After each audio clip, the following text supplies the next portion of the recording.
Hello दोस्तों, welcome back to Geegle. Great ideas will lead to great life. Okay, listen to this. एक American लड़की है जिसका नाम है जोन गिंथर। इन्होंने 1993 में एक लॉटरी जीती जिसकी वैल्यू थी $5.4 मिलियन, यानी करीबन 40 करोड़ रुपए के आसपास, जिससे इनकी पूरी लाइफ चेंज होगी।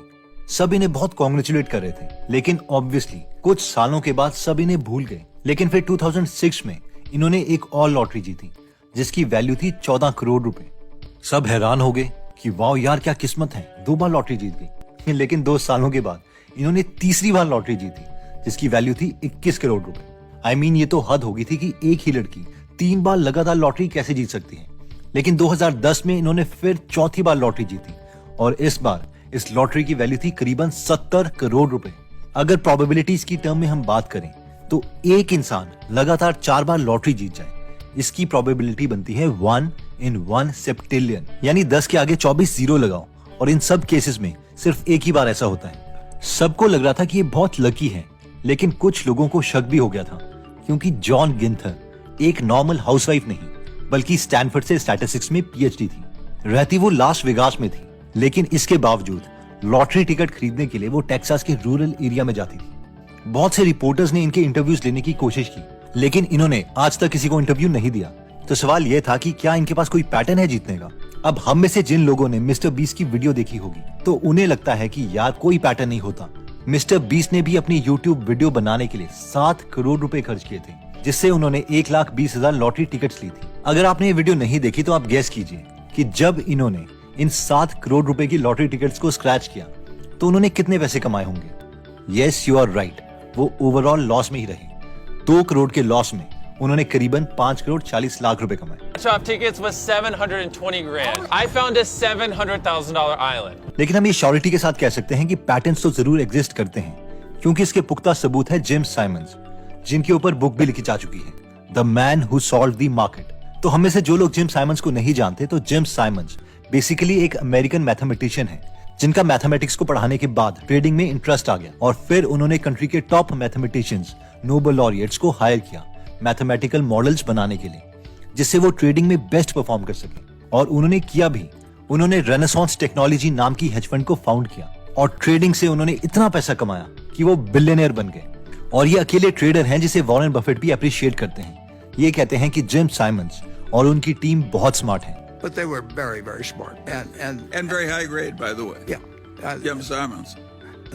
मगर अब हम में से बहुत लोग सोच रहे होंगे कि यार ये तो टॉप क्लास मैथमेटिशियन, कोई नॉर्मल बंदा थोड़ी ना इन्हें बीट कर सकता है। ओके, तो हम मार्ज और जेरी सेल्वी का एग्जांपल लेते हैं। ये एक बूढ़ा कपल था जिनकी एक दुकान थी जिसमें ये बाकी चीजों के साथ साथ लॉटरी टिकट्स भी बेचते थे। इसमें हस्बैंड जेरी सिल्वी ने एक बार एक लॉटरी सिस्टम के बारे में ऐड देखी। मेंटली कुछ मिनट तक कैलकुलेशंस करने के बाद इन्हें पता चल गया था कि अगर वो एक पर्टिकुलर टाइम में पर्टिकुलर नंबर्स खरीदते हैं तो उसे प्रॉफिट हो सकता है। लेकिन उसने पहले ये स्कीम अपनी वाइफ को नहीं बताई, क्योंकि उनकी वाइफ थोड़ी कंजूस थी। 2003 में उन्होंने पहले खुद ही लॉटरी खरीदना स्टार्ट कर दिया, जिसमें उन्होंने पहले $3,400 की लॉटरीज ली और उन्होंने $6,300 कमाए। उसके बाद $8,000 की लॉटरी ली और $15,700 कमाए। एक बार जेरी ने अपनी थियरी कंफर्म कर ली तो उन्होंने ये तरीका अपनी वाइफ को भी बता दिया और उनकी वाइफ ने कैलकुलेशंस करते ही बोल दिया, हाँ मैं समझ गई, ये तरीका पक्का काम करेगा।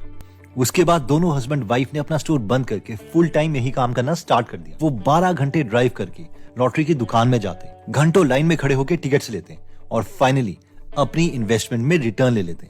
खुद तो उन्होंने पैसे कमाए ही, साथ में अपने फ्रेंड्स और फैमिली मेंबर्स को भी काफी अर्न करके दिया। इन टोटल उन्होंने 149 करोड़ रुपीस की लॉटरी टिकट जीती। और फिर हमें से कई लोग बोलते हैं कि मैथ्स मजेदार नहीं है। एनीवेज, ये कपल अभी भी सिंपल लाइफ जी रहा है और ये कहते हैं कि मिलियनर बनने के बाद भी ये वैसी ही लाइफ जीते हैं। Doesn't necessarily seem like you're living like millionaires. No, we're just the same. वैसे MIT स्टूडेंट्स ने भी इस पैटर्न को क्रैक कर दिया था और बहुत से पैसे कमाए।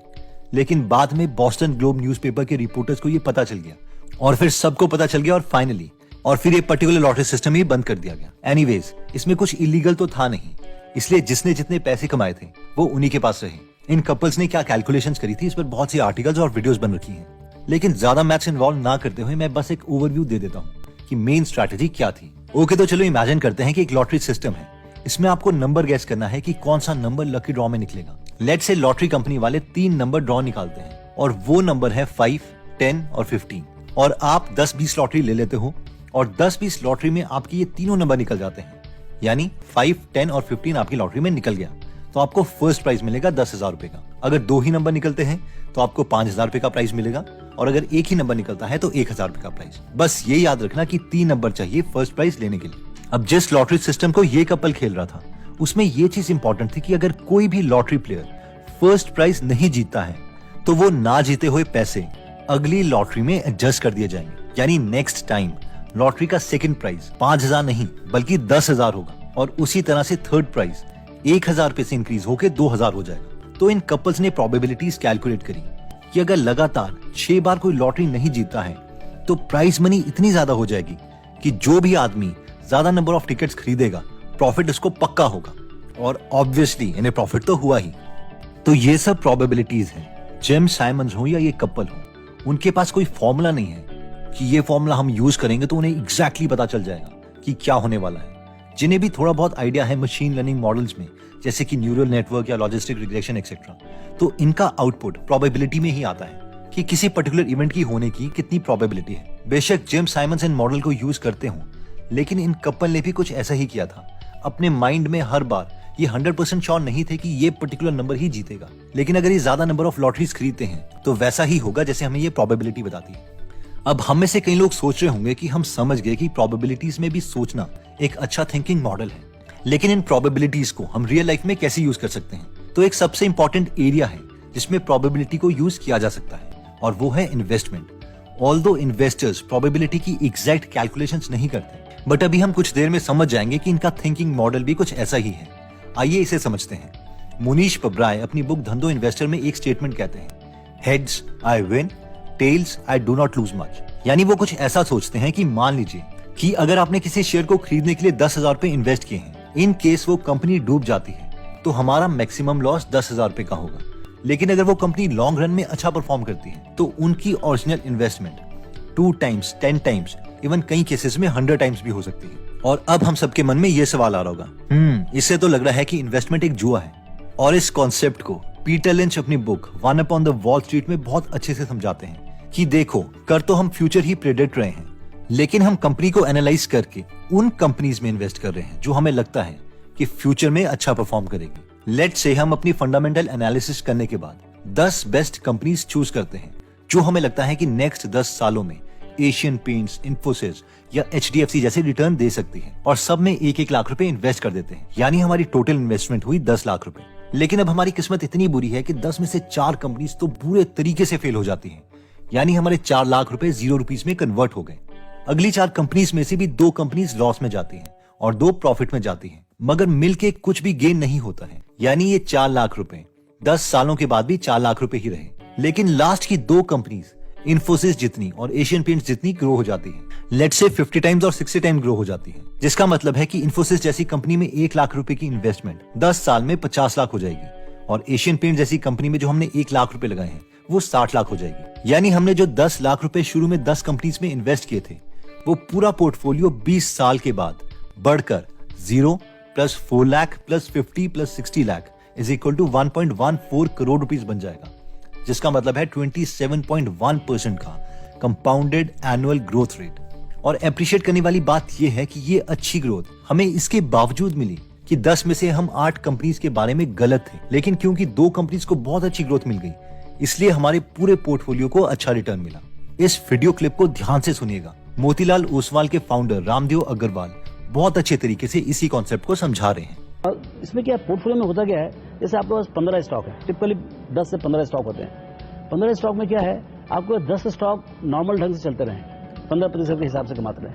4-5 में एक जो मतलब 4-5 क्या 2-3 में भी यदि स्पीड आ गई, अच्छा स्पीड कैसे आती है कि आपका 10 साल में 50 गुना हो गया सर। उसमें से 1-2 भी आ गए थे, एक आयशर आ गया, एक पेज आ गया, एक जैसे भी अजंता फार्मा आ गया, ऐसे कोई भी 1 या 2 का भी यदि आप में अच्छे ढंग से आ गया तो आपका पोर्टफोलियो परफॉर्मेंस जो 15% वाला होता है वो 25% आता है। जहां से आपका 25% का मसाला बना, मतलब ये है आपका 10 साल में 10 गुना पैसा पक्का हो गया, तो आपका 10 साल में 10 गुना रहता है, 20 साल में 100 गुना और 30 साल में 1000 गुना। फार्मूला एकदम सेट है। और यही प्रोबेबिलिटीज की चीजें हम बहुत जगह देख सकते हैं, जैसे कि कैट, जीमैट जैसे एग्जाम्स के लिए जो इंग्लिश वोकैबुलरी को प्रिपेयर कर रहे हैं, वो टॉप 2500 हाई फ्रीक्वेंसी वर्ड्स ही पढ़ते हैं, यानी जिनकी आने की प्रोबेबिलिटी मैक्सिमम है। स्टूडेंट्स जो कॉम्पिटिटिव एग्जाम्स की तैयारी कर रहे हैं, वो उन कॉन्सेप्ट्स को ज्यादा प्रेफरेंस देते हैं जो लास्ट 10 साल में पूछे गए हैं, अगेन जिनकी आने की प्रोबेबिलिटी ज्यादा है। ह्यूमन लाइफ भी हमें प्रोबेबिलिटी बहुत अच्छे से सिखाती है। 100 मिलियन स्पर्म्स में से सिर्फ एक हेल्दी स्पर्म एग तक पहुंचता है और लाइफ मिलती है, यानी हमारे पैदा होने के चांस भी 1 in 100 मिलियन थे। सारा पैदा होने के लिए भी 300 मिलियन स्पर्म से रेस लगानी पड़ी थी। तो बेसिकली इस वीडियो की लर्निंग ये है कि लाइफ को बाइनरी डिसीजन वाले थिंकिंग मॉडल से हम नहीं जी सकते। बाइनरी का मतलब है यस या नो। मैं इस एग्जाम की तैयारी कर रहा हूं, अगर ये एग्जाम क्लियर हुआ तो आई एम अ विनर, नहीं तो आई एम अ लूजर। ये वीडियो एक अटेम्प्ट है कि हमें सिर्फ बाइनरी में ही नहीं बल्कि इवन प्रोबेबिलिटीज में भी सोचना चाहिए, और फीडबैक से हम खुद को प्रोबेबिलिटी एलोकेशन में इंप्रूव कर सकते हैं। इन पर बहुत सी अमेजिंग बुक लिखी जा चुकी है, जैसे कि thinking in bets by Annie Duke, the art of statistics by David Spiegelhalter. तो अगर आप चाहते हैं कि इस टॉपिक में हम और वीडियो बनाएं तो कमेंट सेक्शन में जरूर बताइएगा। दोस्तों, अगर आप ऐसी और अमेजिंग बातें सीखना चाहते हैं तो आप fooled by randomness, predictably irrational, thinking fast and slow जैसी अमेजिंग बुक समरी जरूर पढ़ें। अगर आप इन बुक्स की डिटेल बुक समरी हिंदी में फ्री में सुनना चाहते हैं तो आप गीगल ऐप डाउनलोड कर सकते हैं, जहां पर 170 से ज्यादा बुक समरीज फ्री में हिंदी में अवेलेबल है, जिन्हें आप पढ़ भी सकते हैं और सुन भी सकते हैं। ये एप्लीकेशन दोनों iOS और एंड्रॉइड में अवेलेबल। तो अगर आपको ऐसी नॉलेजेबल वाली एप्स इंटरेस्ट करती हैं तो इस ऐप का लिंक हम डिस्क्रिप्शन और फर्स्ट कमेंट में दे देंगे। अगर आप हमारी वीडियोस मिस नहीं करना चाहते तो हमारा पेज लाइक करने के बाद 3 डॉट्स के बटन को प्रेस करके फॉलो के बटन को सिलेक्ट कीजिए और फाइनली सी फर्स्ट के ऑप्शन को सिलेक्ट कर लीजिए। इससे आपको हमारी हर पोस्ट मिलती रहेगी। जय हिंद।